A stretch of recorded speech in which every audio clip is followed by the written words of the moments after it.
Так, ребята, объяснить многим, что такое обслуживание выжимного механизма Honda. В общем, суть такая, что машинка Honda очень хорошая. Это у нас идут шаттлы, визеля, фриды, фиты и все вот эта вот тема гибридная. Тачки очень хорошие, но у них есть один косяк. С 2014 года на эти автомобили ставили роботизированную коробку передач. Правильно? От компании Люк. Вот. Да, компания Люк. В общем, подвела их компания Люк японцев. В общем, сделали они, поставили они им вот эти вот коробочки. Но как таковые запчасти они не производят. Это самое. Они, получается, все это приходит у них в комплекте вместе с коробкой, вместе со сцеплением. Приходит к ним туда, на сборочные пункты, на пункт сборки, да, автомобиля. Там машина собирается, комплектуется из разных комплектующих. Ну, те же самые коробки они начали ставить на эти Хонды. То есть они просто мотора все подстроили таким образом, чтобы подкрепление хондовских коробок все подходило. Вот и все.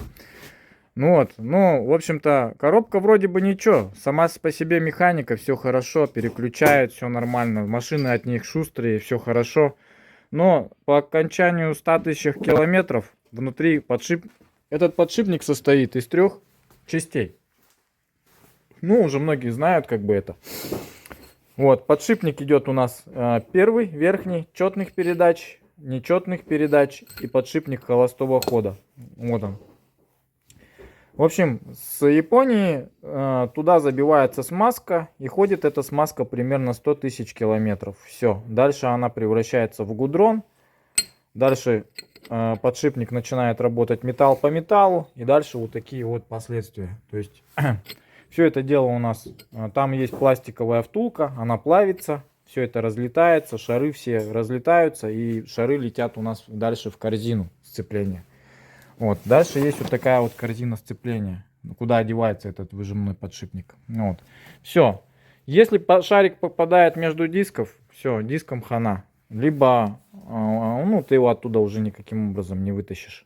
Это вот такие вот приколы. В общем, сцепление все выходит из строя. А если человек еще и газует дальше на всем этом деле, то выходит из строя еще и дальше коробка. То есть тянет механизм за собой коробку. Вот такие вот приколы. В общем, чтобы этого не произошло, ребята, нужно просто обслуживать этот выжимной механизм. По истечению 100 тысяч километров машина прошла, или с Японии вы ее купили уже на 80 тысячах, поездили еще 20, и вы должны привезти ее к нам в сервис, чтобы мы могли обслужить данный механизм. В данный механизм будет забита у нас смазка высокотемпературная. Вот. Хорошая смазка мы подобрали. Подшипник весь перемывается. Все как новый, он отмывается. И если там все сохранилось хорошо, то есть подшипник холостого хода, сепараторы, пластиковые, все целое осталось. Все проверяем на целостность. И все, просто мы забиваем туда новую смазочку. Вот. И в принципе как бы машина дальше у нас все хорошо будет ездить еще там какое-то время. На 80 тысяч, я думаю, мы точно продлеваем, а может и больше. Потому что сам механизм ходит где-то по 300 бывает. У некоторых он отсаживает легко 300 тысяч километров. Вот. Тут зависит много от чего. Зависит от манеры езды, зависит от того, как вы следите за своим автомобилем. Опять же, вот эти вот тормозные суппорта надо обслуживать, чтобы они не делали нагрузки на данное сцепление. На этом автомобиле нельзя кого-то тянуть, нельзя в сугробах буксовать, в принципе. Выдовые машины нельзя очень сильно утеплять, потому что утепление, из-за них выходит из строя этот подшипник, он сразу ловит перегрев. Машина выдовая, редуктор у него тоже начинает греться. То есть запредельные температурные режимы выводят из строя данное сцепление. Вот. Дальше, что хочу сказать про обслуживание. Вот вы говорите, дорого. Но отдать, допустим, 50-60 тысяч за обслуживание данного автомобиля не дороже, чем купить потом сцепление за 130 тысяч рублей. И либо новое сцепление стоит 210 тысяч рублей плюс работа. А если вы еще намотались на коробочку, то это будет где-то к 300 тысячам рублей. То есть на кой хрен такое надо ждать, когда можно просто загнать в сервис, нормально обслужить и кататься, не бояться. Вот.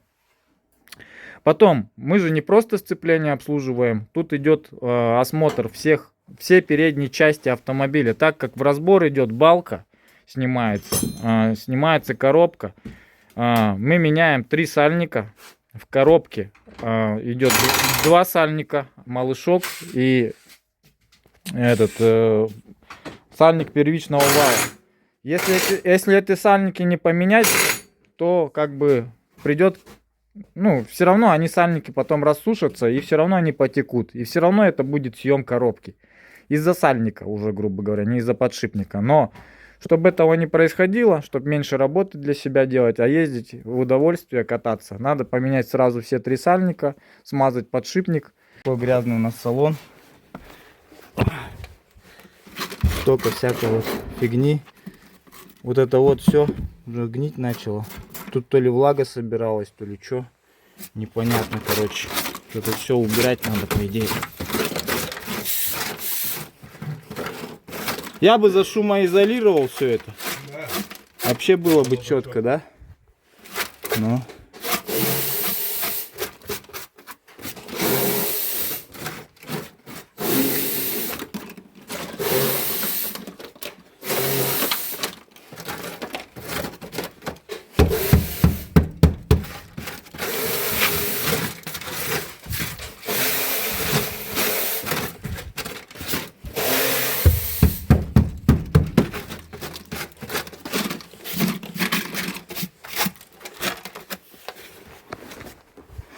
А что, может, будем заниматься шумкой? Можно. Ну, в принципе, можно. Вот так вот батарейку сняли, да? Полсалона, считай, все равно разнесли, да? Да. И зашумели, даже частично, да, хотя бы? Можем, в принципе, предлагать шумку, когда вот обслуживание ВВБ, это спокойно. Ну да. Мы и так полсалона раздербаним. Базара нет. А что бы не заняться, да? Да. Че, ребята, как такое предложение вам? Кто хочет обслуживание ВВБ с шумкой и утеплением вот этого вот всей темы, то есть именно багажного пространства, куда мы лезем в ВВБ, мы можем частично, в принципе, сделать шумоизоляцию, виброизоляцию, да? Я думаю, нормальная тема. А что нам тут?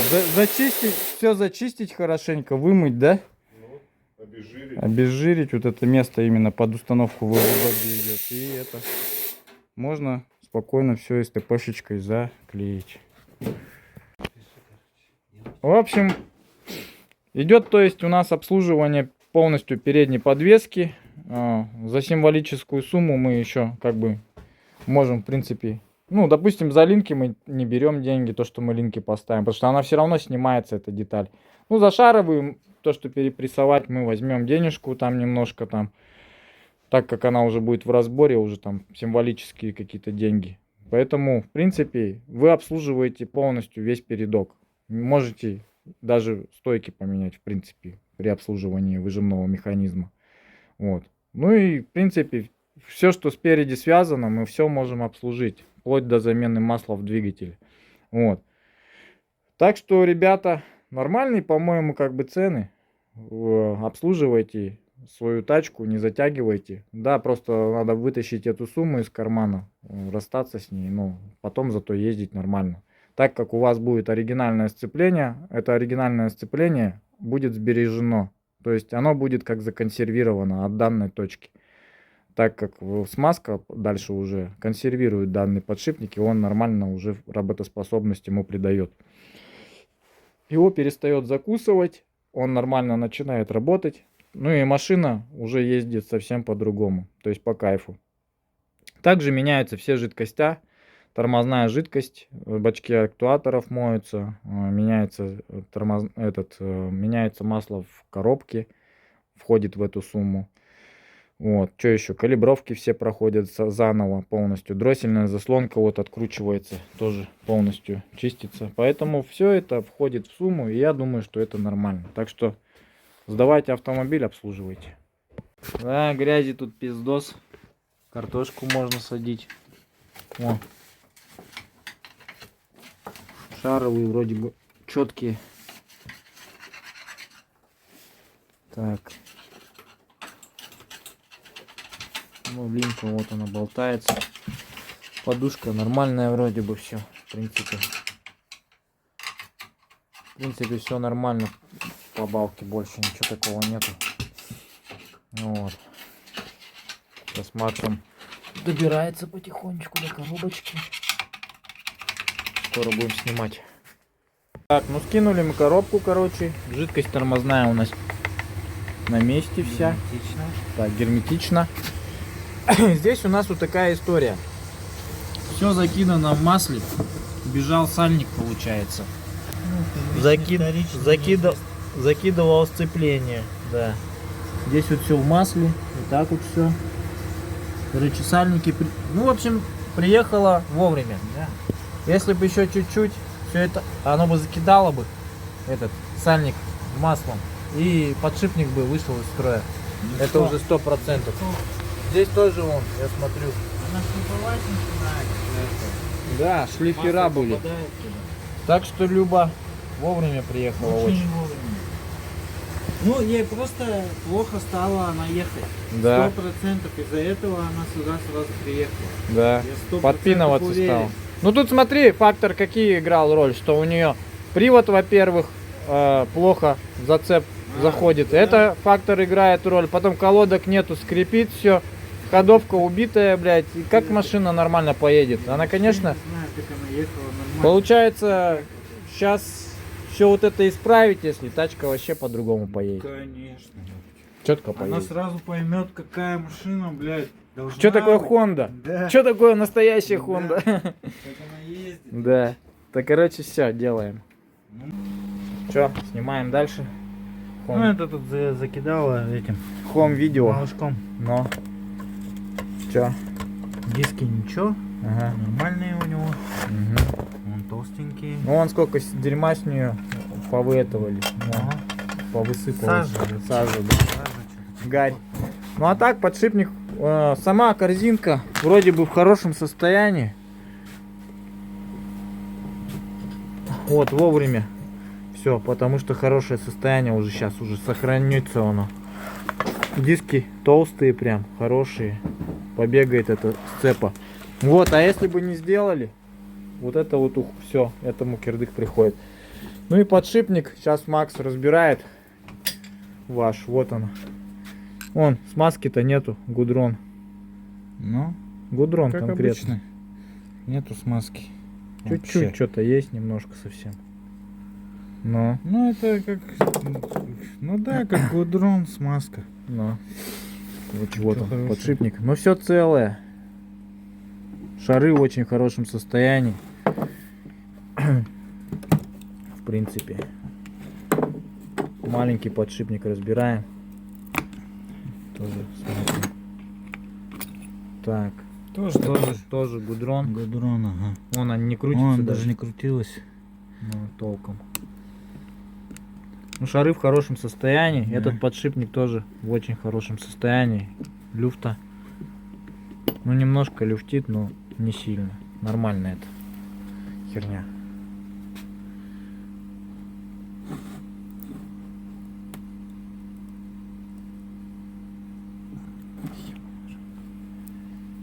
За край надо, за край. Бежал у вас вот этот, короче. Вот этот малышок. Вот он. Вот этот сальник, он бежал. Отсюда вот все в масле. Второй сальник тоже менять будем вот этот. Вот этот сальник бежал конкретно вообще. Вот это все от него. Такого сальника у нас в наличии нет. Сейчас пацаны нам отправили его с Алдана. Завтра только он к вечеру, наверное, только приедет. Вот этот сальник маленький. Его нигде не продают, его нету нигде. Ни в Хабаровске, нигде вообще. Только в Алдане нашли. У пацана. Вот. В общем, как-то так. Ну, и тот сальник тоже будет. Тот сальник коренной, там будем менять. Подшипник, он тот будет смазываться. Все, в принципе, на этом. По колодкам, здесь их вообще нету. Вот, толщина 2 миллиметра колодки. Все, это все. Вот такая тачка у вас, короче, сегодня на обзоре. Такие дела. Ну что, Макс заканчивает обслуживание шатлика. Вот этого вот. В общем, что, сальники все попеременяли. Выжимной уже смазал. Жидкость тормозную залил, да? Да. Все четенько. Я поехал, купил линки новые, тормозные колодки поменяем. Ну и как бы вот такие работы будут произведены. Сейчас все поставим, откалибруем и будем отдавать машину клиенту. Масло поменяем тоже, зальем. Как работает? Угу. Охуеть. Ну да. Вся корзина уже чистая. Смотри. Все перемыл. Все идеально, вон как чистенько Да? все. И там такая же система. Все сухо будет теперь. Тот подшипничек тоже смазал. Тот смазал, да? Все Да. хорошо. Смазочка у нас мне нравится, она очень хорошая у нас смазка. Да? Очень приятная. Угу. Ну все, поменяли линки. Свежее масло Макс заливает. Свежачок. Вот такое масло должно быть в каждой машине. Красненькая. Ну, свежее. Линки поставили новые.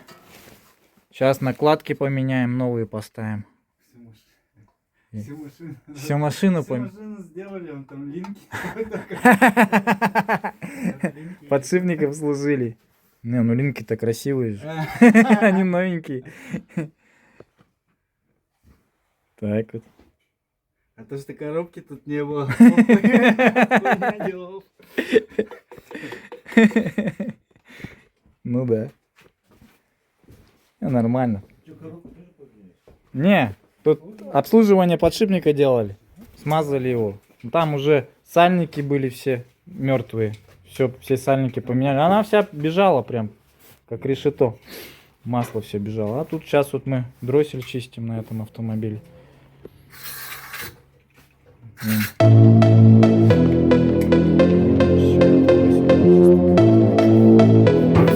В общем, работаем сегодня.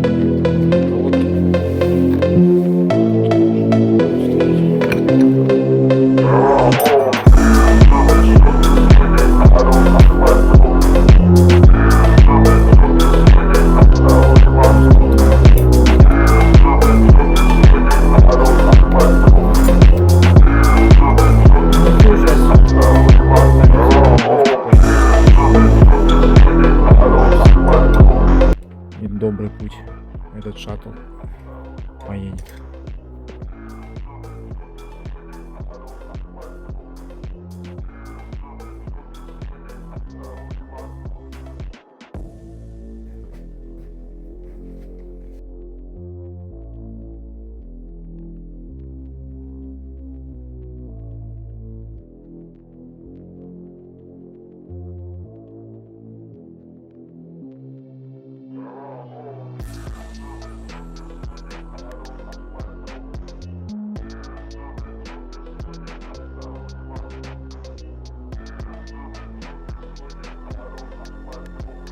Ну все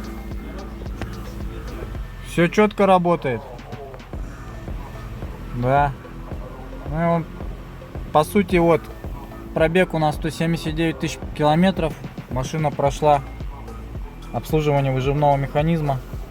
Прошла все калибровочки, никаких шумов, ничего у нас, никаких ошибок нету, все хорошо.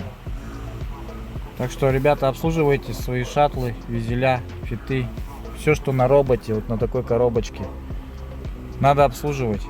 Проще обслужить, чем потом ремонтировать, намного дешевле и лучше. И машины едут потом как без пробежка реально.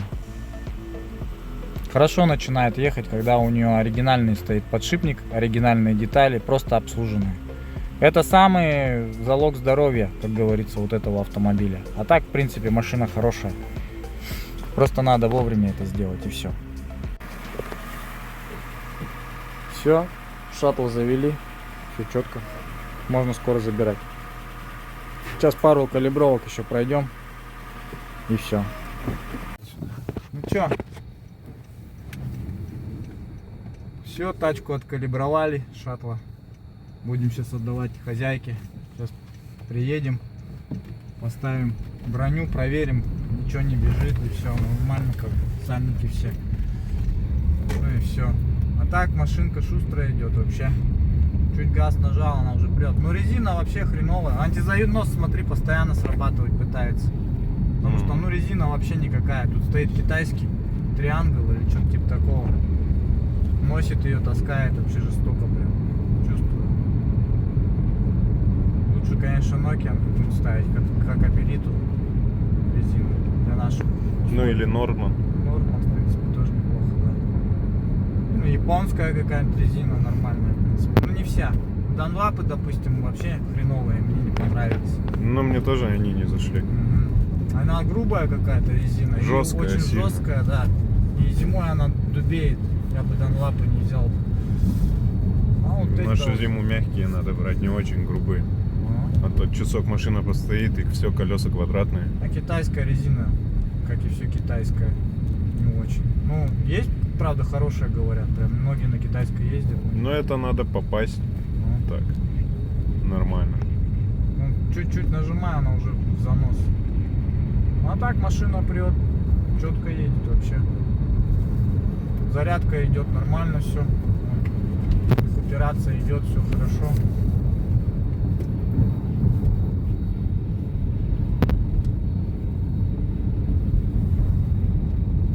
Шумов никаких, ни бряков, ничего вообще. По ходовке четко. Руль ровно идет вообще. Не ведет никуда. Не ведет никуда, да. Ни бряков, ни шумов, ни стуков, ничего нет вообще.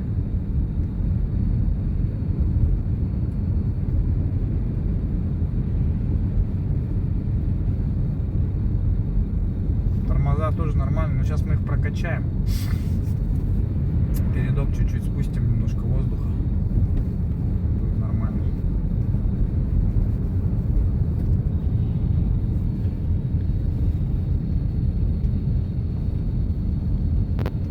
Вот на ЕВ-тяге смотри, сколько я еду уже. Почти километр проехал. Мгм. Четко идет вообще. Долго очень.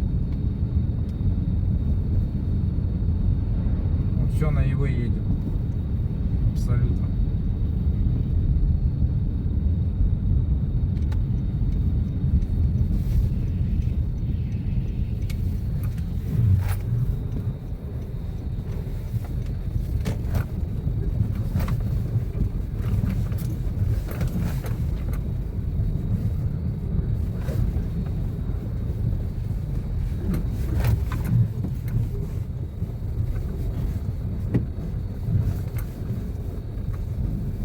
Вот везель у нас еще стоит.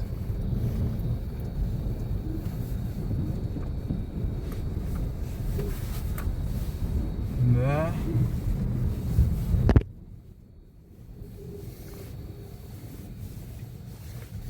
Едет классно. Масло вот уже все у нас в одной линейке встало. Полочка. Сделали специально выставочную под гульфа. Сертификат и все у нас тут теперь будет. В общем, ребята, все. Мы начинаем продажу масла Гульф Вестерна. Кому надо, приезжайте к нам. Цена, это сейчас я посчитаю логистику, цена будет у меня уже завтра. Ясная, ну, в группе выложу, почем будет у нас литр такого данного масла. Вот.